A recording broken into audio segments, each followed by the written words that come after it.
Hey everybody, it's Master Gallengeist here, bringing you my review for the anime Love, Chunibyo, and Other Delusions Seasons 1 and 2 on Netflix. And I really enjoyed this anime a lot. It's really kind of rare to find that nice balance of like action and slice of life kind of going on, and this just really brought it well together. Even though the action that we see is more in the characters' heads, it just works really well because you get all these different kind of things going on, and it just balances itself very well. It does a heavy dose of like magical realism of how these characters have these different kind of delusions and different kind of views on the world and how they kind of affect the world. Now, granted, our main characters that we're usually kind of focusing on are Yuta and Rika, and their whole kind of thing with this phenomenon of Chunibyo, which is like delusions of all these kind of crazy things. Now, granted, they usually kind of focus on what could pretty much be considered active LARPing. Now, granted, Rika is more into it. Yuta, we get him introduced, and he's been trying to like distance himself from this. He's gotten out of middle school. He's trying to make a new thing for himself. Bumps into this other character, Nibatani, and she's kind of doing the same thing as he learns throughout the series, and they're trying to be these normal kind of people. And it's really kind of hilarious how most of the time that completely fails, and their normal is kind of just dealing with being this in between of like kids and adults and trying to figure out those ways between them. And I really like that because it really delves into all these different characters going on and doing what they're trying to do in high school.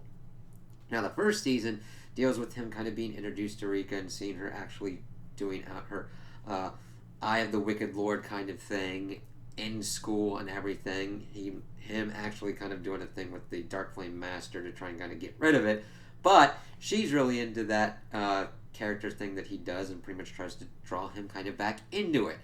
And I kind of like that because there's certain kind of aspects of childhood that we're told pretty much need to be destroyed and purged from ourselves. But his Dark Flame Master is kind of a pivotal part to him, as we learn throughout the series, that kind of makes him who he is and kind of informs how he kind of views the world, just as Rika has with the Eye of the Wicked Lord thing that she has going on. So he's kind of pulled into this. She wants to make a club, and there's this other student, Kumin, who wants to make a club as well. Now, I really don't have much in the way of kind of like criticisms, only into the fact that Kumin wants to make a napping club, and nobody seems to want to do that. I'm like, what? Now I would be like, kids would be like, there has to be like contingents of like any high school kid that would be like, napping club? Yes, please. I mean, hell, in the second season we find out there's a competitive napping scene with clubs. That was awesome and really funny, and I like how that one worked out. That was actually a pretty interesting little thing. Delving on Kumin and her ability to nap everywhere. Like, at any time. And yet still spout out wisdom and everything. So, Rika has decided to join forces with her to make her magical society kind of club. They get the okay from the advisor, even though they don't have the full amount of people. And pretty much the condition is they get to clean it up, and they have their kind of adventures. We are introduced to a middle schooler that is pretty much Rika's servant and does her shit with her pigtails pretty much as weapons, kind of Sailor Moon style. And seeing the different kind of battle scenes that they have throughout. Now, granted, the animation quality is amazing. It's fucking awesome, and I love it even in just the regular everyday scenes. When you get into them switching into combat mode and actually doing their duels, it rivals shit that I've seen in the Fate series, and it's just like, yes, seeing all the different kind of attack moves and the blending of 2D and CGI where it doesn't look shitty or like kind of half-assed at all. They knew what they were doing with this show, and they bring you that shit. They have to bring you into their world to see it from their point of view, and they totally do that. So we kind of start understanding why these characters are this way. Of course, Rika's servant Takamori pretty much got into it by reading this thing about this person, Mori Summer, on the internet with this whole kind of tome thing that they were made. Come to find out, Nibatani was the person who was doing that and just is trying to destroy all traces of that. And she's kind of like the dark side of denying your Chunibyo kind of phase, in my opinion. Granted, I pretty much like all the characters and how they kind of like explore their kind of Chunibyo phases and everything, but she is like fanatic in trying to deny these things and try and be as normal as other people or what is deemed normal. And she's a good character, but I don't like her because of the way she goes about doing things and trying to hammer home this is what is supposed to be going on. Kind of similar to Rika's sister Toka, as she is trying to get her sister to stop these delusions, because we learned in the first season that their father died due to a terminal illness, and Rika went into her Chunibyo phase to kind of deal with that, and Toka's like, let's just take it all out. And we find towards the end of the first season that Rika had actually met with, well, not met with, but had seen Yuta doing his Chunibyo phase and was inspired to do her own thing, and that is she's been hunting for the invisible boundary line to pretty much see her father again. Because you see this kind of different kind of dichotomy of Toka's like, there's no way you can ever see your father again, and you should just move on and do your kind of thing. Now, granted, she's not completely cold-hearted. She definitely cares for her sister, even though she's doing all this stuff as being a chef and all that, and having to deal with a career and helping out with her sister. Whereas Rika has the more kind of whimsical and childlike wonder of the world of like, she had seen these lights and thought that they could be something that led to another world. And I kind of go with, there's not anything that's really impossible in the world. It's improbable. It's the improbability of something happening that is the thing, because we can barely understand what's going on at any given moment. We only have so many different kind of things. It's understanding that there's a lot of different possibilities. Now, using this to pretty much say that her father is not dead, that would be a different matter, because I think that's what Toka is pretty much fearing. And if she was at a kind of worse delusion, then you really need to get into it and be like, wait a minute, you're kind of slipping and going a little bit kind of, if she was like trying to get somebody to be her father, doing things that were actively hurting people, but she was just trying to work through her grief in her own way, and Toka couldn't understand that. As we see that they get to a point where Yuta pretty much tries to get her to stop doing her Chunibyo, and she does, but she starts to become very withdrawn and just does what everybody says, and that's not a way to live life. Eventually going to live with her mother and her grandparents and just pretty much shutting down. Yuta, of course, learns this through what Kumin has been tasked with, the acting kind of like the eye of the wicked lord and giving her the knowledge that it was Yuta that helped her kind of do her Chunibyo thing. He bikes to her and takes her out in the middle of the night and goes with her in her Chunibyo, and they go to one of these invisible boundary lines, and she's able to say goodbye to her father and continues on with her kind of delusions. The second season kind of deals with all these other kind of bits of kind of escalating Yuta and Rika's relationship, and I really love their relationship because they kind of go at their own pace, and that's pretty much the moral of the second season, of just go at your own pace. We see them going out on dates and everything and taking their own kind of stuff, and it's messing with Rika's delusions because she's like, do I do one or the other? And of course we also get in this season a third person into this kind of love triangle, and that is Shichimiya. Now, the thing is, this actually works pretty well in this effect because it's not a complete late addition. She kind of comes in fairly early into the second season. Now, granted, her effects are kind of felt throughout because she's there a little bit more, so I'm fine with that. If a season is built with that in mind, I don't mind a third person being put into a love triangle if it's executed well. And it's definitely executed well here because we learned she was the one that initiated Yuta's Chunibyo phase with her being like a devil magical girl and all that. We see that her and Rika have some tension as they're trying to figure out what's going on because Shichimiya originally left her emotions behind for Yuta.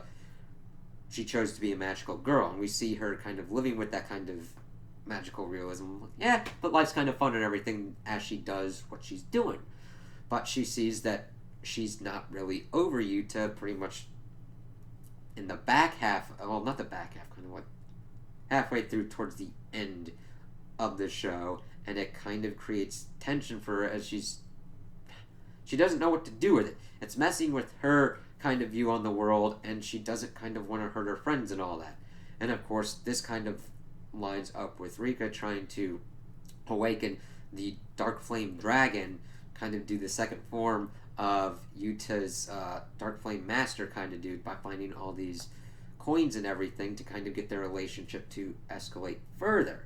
And of course, at the end, they kind of coincides. Shichimiya is able to get over her feelings for Yuta and kind of destroys them in fighting the Black Flame Dragon, and then kind of giving her support to Rika to kind of go forward with her relationship with Yuta. And now, granted, I kind of hate kind of cliffhangers, but as we got to the end episode for the second season, we get them kind of getting towards their relationship goals. Rika wants to move to kind of like the kissing phase and all that. And we've seen things going and progressing pretty slowly, but a nice kind of pace for their own thing. Touching pinkies, holding hands, doing kisses on the cheek and everything. And of course she wants to get that, but she's scared of that. And she pretty much had to be like, she used her friends to kind of coerce her to do it, and they're about to kiss, but he sees that she's scared, and he's like, listen, we can do it our own way. Our contract is our own thing. We don't have to do it. And that was the whole kind of acceptance thing as they then go in to kiss, but they get pulled back in by Yuta's sister because the cat that they had found throughout the series was pregnant and had kittens, and they run off. Now, normally I'm like, that's kind of a kiss tease, but the thing was the journey to kind of get to the point where they weren't scared or shy to do that, and they got to that point. They might not have completely executed the kiss, but at first during this scene, Rika is crying because she's scared. But then when they're getting ready to do it the second time, she's not crying, she's not scared. It's due to their own pace. So it's like, yeah, that's pretty cool. So if we get another season or whatnot, I'm fine with that. If we don't, this was a nice kind of end cap to it. It's very hard to kind of balance a ending to a show. And now I know that there's a movie that I'm going to be looking into at some point to watch, but at least for a season like this, they ended it pretty well of kind of like balancing closure with like answering every question. You don't need every question answered, but don't lead to the point of like, is Kuman actually alive? That's just an example. Like if they had been like doing all this thing of like, Kuman's a ghost, I'm like, why would we fucking have that in here? What's going on? That's just an example where it'd be like, okay, we're dealing with some kind of supernatural thing where she's actually a ghost, and then like thunderously rips open a space-time portal and Cthulhu pops out.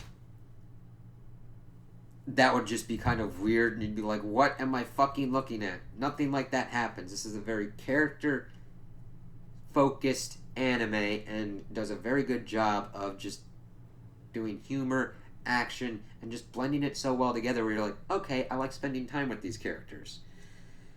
Let's see. Yeah, it's just